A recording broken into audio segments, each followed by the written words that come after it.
నిర్మలా సీతారామన్ని ఇరికించడం ద్వారా ఆమెని భయపెట్టాలి అన్నటువంటిది కర్ణాటక కాంగ్రెస్ ప్రభుత్వం చేసిన ప్రయత్నం. ఏదైతే ఈ ఎలక్టోరల్ బాండ్స్ ఆధారం చేసుకుని ఒక కేసు పెట్టడం, దాని మీదన నిర్మలా సీతారామన్తో పాటుగా ఈడీ అధికారులు వీళ్ళందరినీ బేస్ చేసుకుని ఒక కేసు పెట్టడం, అదే సందర్భంలో సిద్ధరామయ్య మీదన లోకాయుక్త కేసు ఆల్రెడీ స్టార్ట్ అయింది. లోకాయుక్త నివేదిక ఆధారంగా ఆయన మీదన కేసు నమోదవుతుంటే దాన్ని ఆపడానికి ఆయన కోర్టులో చేసిన ప్రయత్నం విఫలమైంది.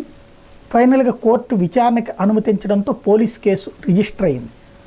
దాంట్లో సిబిఐ దర్యాప్తు జరగనీయకుండా అడ్డుకోవడానికి సిబిఐనే బ్యాన్ చేసి, ఇంకో పక్కన నిర్మలా సీతారామన్ని భయపెట్టడానికి ఆమె మీదనే కేసు నమోదు చేస్తే నిర్మలకి కోర్టులో ఊరటొచ్చింది.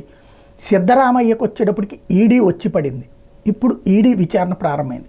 ఓవరాల్గా రాజ్యాంగబద్ధమైనటువంటి వ్యవస్థలతో రాజకీయ చెలగాటాలు అన్నటువంటి దానికి చివరికి అదే మరొక రాజ్యాంగబద్ధ వ్యవస్థల జోక్యాలు, కాపాడటాలు, శిక్షించడాలు అవసరమవుతున్నాయి.